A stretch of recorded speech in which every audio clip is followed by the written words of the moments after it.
Chapter 23. And the whole multitude of them arose and led him unto Pilate.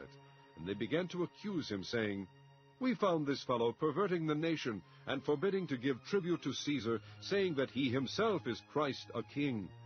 And Pilate asked him, saying, Art thou the king of the Jews? And he answered him and said, Thou sayest it. Then said Pilate to the chief priests and to the people, I find no fault in this man. And they were the more fierce, saying, He stirreth up the people, teaching throughout all Jewry, beginning from Galilee to this place. When Pilate heard of Galilee, he asked whether the man were a Galilean. And as soon as he knew that he belonged unto Herod's jurisdiction, he sent him to Herod, who himself also was at Jerusalem at that time. And when Herod saw Jesus, he was exceeding glad, for he was desirous to see him of a long season, because he had heard many things of him, and he hoped to have seen some miracle done by him. Then he questioned with him in many words, but he answered him nothing. And the chief priests and scribes stood and vehemently accused him. And Herod with his men of war set him at naught, and mocked him, and arrayed him in a gorgeous robe, and sent him again to Pilate. And the same day Pilate and Herod were made friends together, for before they were at enmity between themselves. And Pilate, when he had called together the chief priests and the rulers of the people, said unto them, Ye have brought this man unto me, as one that perverteth the people, and behold, I, having examined him before you, have found no fault in this man touching those things whereof ye accuse him. No, nor yet Herod, for I sent you to him, and lo, nothing worthy of death is done unto him.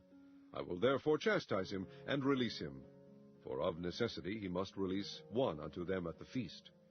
And they cried out all at once, saying, Away with this man, and release unto us Barabbas, who for a certain sedition made in the city, and for murder, was cast into prison. Pilate therefore, willing to release Jesus, spake again to them. But they cried, saying, Crucify him, crucify him. And he said unto them the third time, Why, what evil hath he done? I have found no cause of death in him. I will therefore chastise him, and let him go. And they were instant with loud voices, requiring that he might be crucified. And the voices of them and of the chief priests prevailed. And Pilate gave sentence that it should be as they required. And he released unto them him that for sedition and murder was cast into prison, whom they had desired. But he delivered Jesus to their will. And as they led him away, they laid hold upon one Simon, a Cyrenian, coming out of the country, and on him they laid the cross, that he might bear it after Jesus. And there followed him a great company of people and of women, which also bewailed and lamented him. But Jesus, turning unto them, said, Daughters of Jerusalem, weep not for me, but weep for yourselves and for your children. For behold, the days are coming, in the which they shall say, Blessed are the barren, and the wombs that never bare, and the paps which never gave suck. Then shall they begin to say to the mountains, Fall on us, and to the hills, Cover us. For if they do these things in a green tree, what shall be done in the dry? And there were also 2 other malefactors led with him to be put to death. And when they were come to the place which is called Calvary, there they crucified him, and the malefactors, one on the right hand, and the other on the left. Then said Jesus, Father, forgive them, for they know not what they do.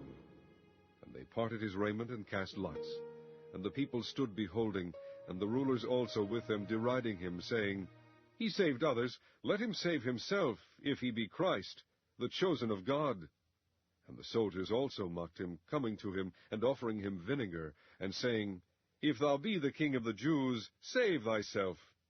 And the superscription also was written over him in letters of Greek, and Latin, and Hebrew, This is the King of the Jews. And one of the malefactors which were hanged railed on him, saying, If thou be Christ, save thyself and us. But the other answering rebuked him, saying, Dost not thou fear God, seeing thou art in the same condemnation? And we indeed justly, for we receive the due reward of our deeds, but this man hath done nothing amiss. And he said unto Jesus, Lord, remember me when thou comest into thy kingdom. And Jesus said unto him, Verily I say unto thee, today shalt thou be with me in paradise. And it was about the 6th hour, and there was a darkness over all the earth until the 9th hour.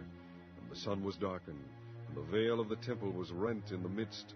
And when Jesus had cried with a loud voice, he said, Father, Into thy hands I commend my spirit. And having said thus, he gave up the ghost. Now when the centurion saw what was done, he glorified God, saying, Certainly this was a righteous man. And all the people that came together to that sight, beholding the things which were done, smote their breasts, and returned.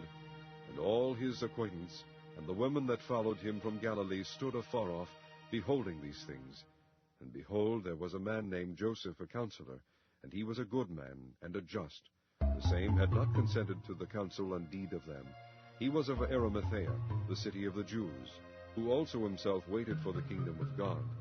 This man went out to Pilate, and begged the body of Jesus. And he took it down, and wrapped it in linen, and laid it in a sepulchre that was hewn in stone, wherein never man before was laid. And that day was the preparation, and the Sabbath drew on. And the women also, which came with him from Galilee, followed after, and beheld the sepulchre, and how his body was laid. And they returned and prepared spices and ointments, and rested the Sabbath day according to the commandment.